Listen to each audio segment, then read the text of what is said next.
आगे कोई पर्दा नहीं होता, हौसलों के आगे कोई पर्दा नहीं होता, कड़े परिश्रम का कोई विकल्प नहीं होता, कड़े परिश्रम का कोई विकल्प नहीं होता।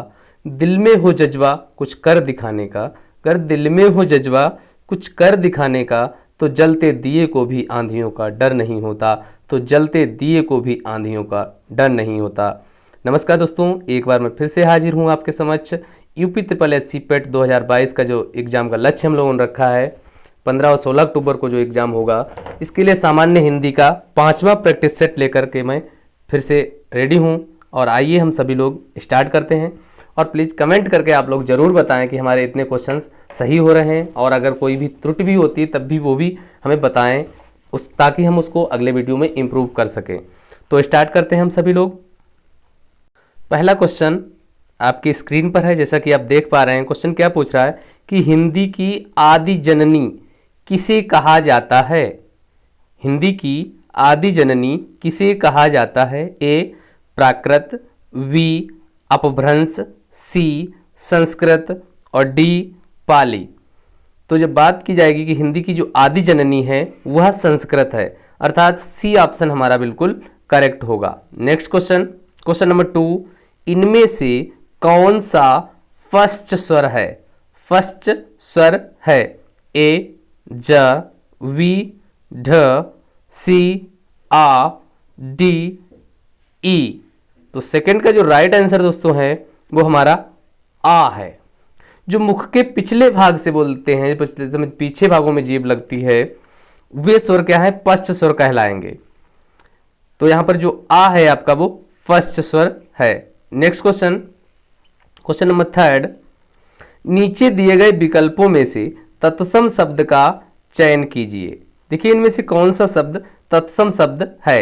ए कान, वी अश्रु, सी रेडियो, डी पगड़ी। तो जो यहाँ पर आपका तत्सम शब्द है यहाँ पर वो आपका अश्रु है, अर्थात बी ऑप्शन बिल्कुल करेक्ट है। नेक्स्ट क्वेश्चन, शुद्ध वर्तनी का चयन कीजिए। ए उत्सव, वी उत्सव, सी उत्सव, डी उत्सव। तो यहाँ पर दोस्तों आप लोग समझ ही गए होंगे, तो ए ऑप्शन बिल्कुल करेक्ट है, उत्सव। नेक्स्ट क्वेश्चन, इनमें से उपसर्ग रहित शब्द कौन सा है? ऐसा शब्द आपको छांटना है इसमें से जिसमें उपसर्ग ना हो। रहित यानी उपसर्ग है नहीं इसमें, छांटिए। तो ए ऑप्शन है अत्यधिक, वी है सुरेश, सी सुयोग, टी है विदेश। तो इसका जो राइट आंसर दोस्तों होगा वो सुरेश होगा। अब देखते हैं उपसर्ग की डेफिनेशन क्या होती है, यानी ऐसे शब्दांश जो किसी शब्द के आरंभ में जुड़े हों और जुड़कर के उसका अर्थ बदल दें, वे उपसर्ग कहलाते हैं। जैसे अत्यधिक है तो यहां पर देखिए अति उपसर्ग लगा हुआ है। कौन सा उपसर्ग लगा हुआ है? अति उपसर्ग लगा हुआ है। सुयोग, यहां पर सु उपसर्ग लगा हुआ है। और यहां पर क्या शब्द लिखा है? विदेश। विदेश में भी देखिए आप लोगों का वी उपसर्ग लगा है, वी प्लस देश, तब विदेश बना जाके। सुरेश में यहां पर कोई आपका उपसर्ग नहीं है। नेक्स्ट क्वेश्चन, भानुदय में प्रयुक्त संधि का क्या नाम है? ए व्यंजन संधि, वी वृद्धि संधि, सी गुण संधि, डी दीर्घ संधि। भानुदय, देखते हैं बनाते हैं कैसे बनती है। भानु, भानु लिखेंगे प्लस उदय, क्लियर। ये छोटा ऊ और ये छोटा ऊ दोनों मिलकर के क्या हो जाएंगे? बड़ा ऊ की मात्रा हो जाएगी यहां पर आपकी। तो ये क्या हो जाएगा आपका? भानुदय, अर्थात दोनों मिलकर के क्या हो रहे हैं? दीर्घ हो रहे हैं। तो यहां पर जो राइट आंसर है आपका वो डी ऑप्शन के साथ जाएगा, दीर्घ संधि है भानुदय में। नेक्स्ट क्वेश्चन, गीदड़ का स्त्रीलिंग क्या होता है? किसका? गीदड़ का स्त्रीलिंग क्या होता है? ए गीदड़नी, वी गीदड़िन, सी गीदड़िया, डी गीदड़ी। तो 7 का जो राइट आंसर दोस्तों है वो आपका गीदड़ी है। गीदड़ का जो स्त्रीलिंग बनेगा वो गीदड़ी है, क्योंकि कुछ ऐसे पुल्लिंग शब्द हैं जिसमें ई प्रत्यय ऐड करने से वो स्त्रीलिंग बनते हैं। तो इसलिए यहां पर जो राइट आंसर है वो डी के साथ जाएगा, गीदड़ी। नेक्स्ट क्वेश्चन, निम्न वाक्य में उपवाक्य कौन सा है? इसमें से उपवाक्य आपको छांटना है और उसको आंसर में टिक करना है। तो देखते हैं क्या लिखा है कि उस पुस्तक को उठाओ जो मुंशी प्रेमचंद का लिखा हुआ है। ठीक, क्या कह रहा है कि उस पुस्तक को उठाओ जो मुंशी प्रेमचंद ने लिखा हुआ है। क्लियर? देखते हैं पहला प्रधान उपवाक्य, वी क्रिया विशेषण उपवाक्य, सी संज्ञा उपवाक्य, डी विशेषण उपवाक्य। तो यहां पर क्या है, विशेषण उपवाक्य है आपका राइट आंसर, तो डी ऑप्शन बिल्कुल करेक्ट है। नेक्स्ट क्वेश्चन 9 नंबर, दिए गए वाक्यांश में अनेक शब्दों के लिए एक शब्द का चयन कीजिए, दिशाएं ही जिनका अस्त्र हैं।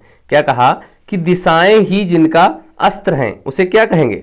ए पैगंबर, वी दिग्पाल, सी दिगंबर, डी विशंभर।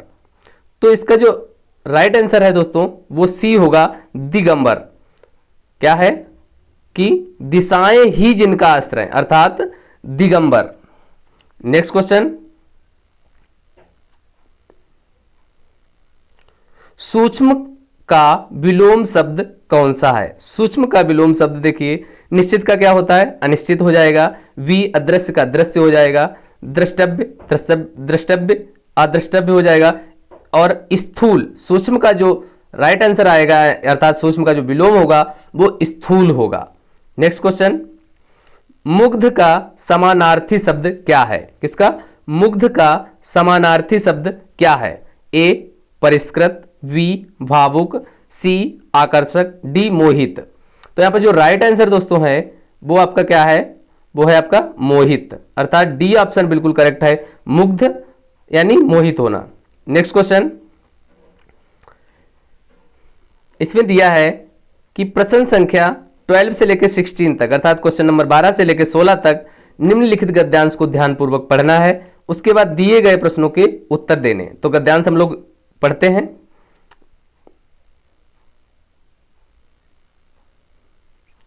चलिए रीड करते हैं कि भारतवर्ष पर प्रकृति की विशेष कृपा रही है, यहाँ सभी ऋतुएं अपने समय पर आती हैं, पर्याप्त काल तक ठहरती हैं, ऋतुएं अपने अनुकूल फल फूलों का भी सृजन करती हैं, धूप और वर्षा के समान अधिकार के कारण यह धरती सस्य श्यामला हो जाती है।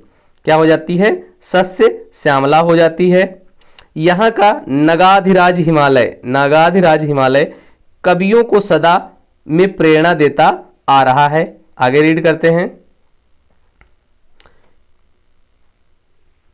और रोशनी की आवश्यकता नहीं, यहां से नहीं है, यहां से प्रेरणा देते आ रहा है। और यहाँ की नदियां मोक्षदायिनी समझी जाती हैं, यहाँ कृत्रिम धूप और रोशनी की आवश्यकता नहीं पड़ती। भारतीय मनीषी जंगल में रहना पसंद करते थे। भारतीय मनीषी कहाँ रहना पसंद करते थे? जंगल में। प्रकृति प्रेम के कारण ही यहाँ के लोग पत्तों में खाना पसंद करते थे। वृक्षों में पानी देना एक धार्मिक कार्य समझा जाता है। सूर्य दर्शन और चंद्र दर्शन नित्य नैमित्तिक कार्यों में शुभ माना जाता है। यहाँ पशु पक्षी लता गुल्म वृक्ष तपोवनों के जीवन का एक अंग बन गए थे। तो अब क्वेश्चन हम लोग देख लेते हैं कि क्या क्वेश्चन दिया है। 12 नंबर क्वेश्चन आपके सामने, हम लोगों ने पैरा पढ़ लिया है, आंसर मिला लेंगे। तो दिया है कि मनीषी जंगल में रहना क्यों पसंद करते थे, किस वजह से वो जंगल में रहते थे।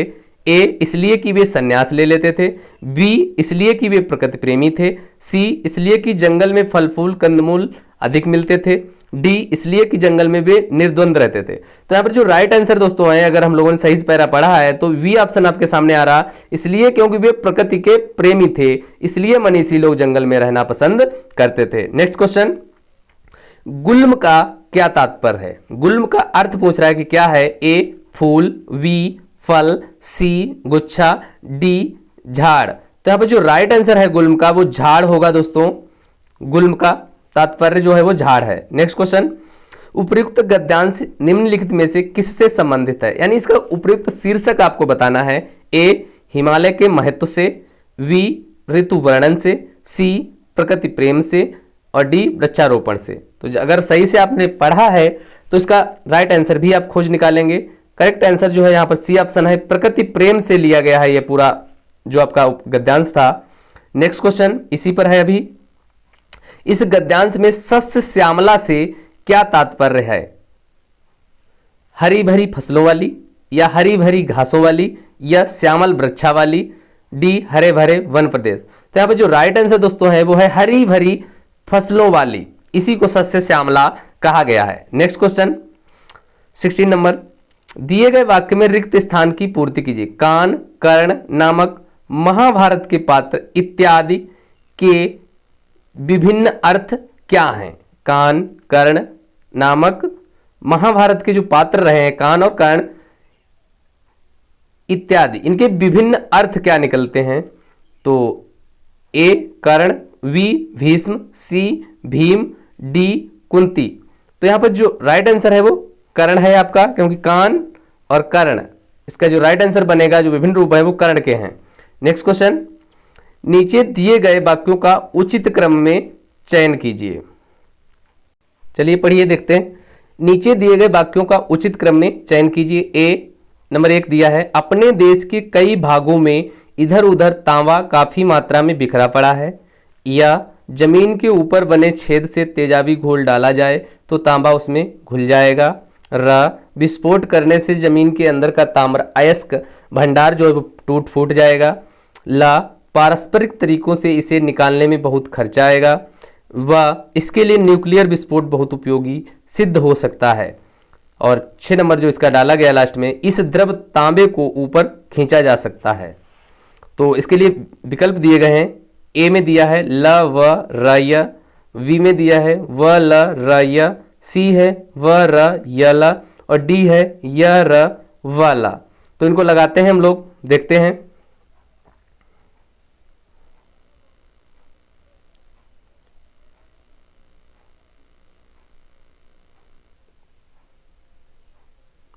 जमीन के ऊपर बने छेद से तेजाबी घोल डाला जाए तो तांबा उसमें घुल जाएगा। शुरू से पहले लीजिए, फर्स्ट से, कि अपने देश के कई भागों में इधर उधर तांबा काफी मात्रा में बिखरा पड़ा है। जमीन के ऊपर बने छेद से तेजाबी घोल डाला जाए तो तांबा उसमें घुल जाएगा, इसको नंबर 1 दे देते हैं। इसके बाद में विस्फोट करने से जमीन के अंदर का ताम्र अयस्क भंडार जो है वो टूट फूट जाएगा। क्लियर। फिर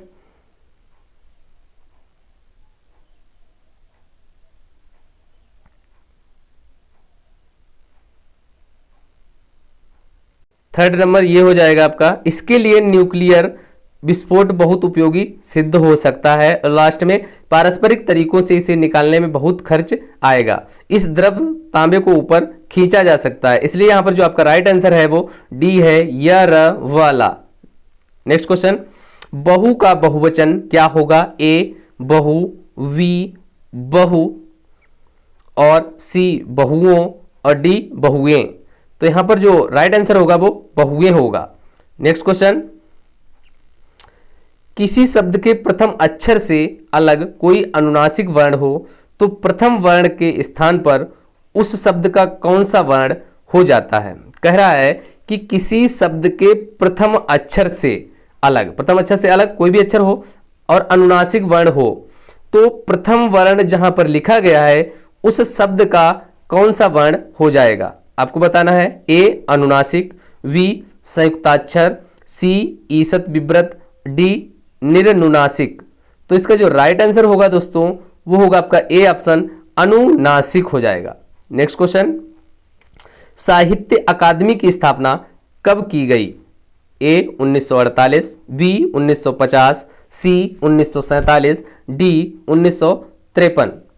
तो इसका जो राइट आंसर है दोस्तों वो 1953 ईस्वी में साहित्य अकादमी की स्थापना की गई। नेक्स्ट क्वेश्चन, क्रोचे के अभिव्यंजनावाद की तुलना भारतीय काव्यशास्त्र के किस सिद्धांत से की गई है? ए रस सिद्धांत से, बी वक्रोक्ति सिद्धांत से, सी अलंकार सिद्धांत से, डी ध्वनि सिद्धांत से।